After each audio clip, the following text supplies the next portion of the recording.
Hi friends, welcome to my YouTube channel. Friends, ನಾನು ಮೈನಸ್ ಲೋರ್ ಎಂಬ ಮಾತಾಡೋದು.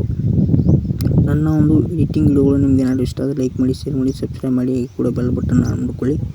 ಎಡಿಟಿಂಗ್ ವಿಡಿಯೋಗಳು ನಿಮಗೆ ಏನಾದರೂ ಬೇಕಾದರೆ ನನ್ನ ಒಂದು ಚಾನಲಲ್ಲಿ ಕಮೆಂಟ್ ಹಾಕಿ ಫ್ರೆಂಡ್ಸ್. ಎಡಿಟಿಂಗ್ ವಿಡಿಯೋ ಯಾವ ಥರ ಮಾಡು ಅಂತ ಹೇಳ್ಕೊಡ್ತೀನಿ. Thank you so much.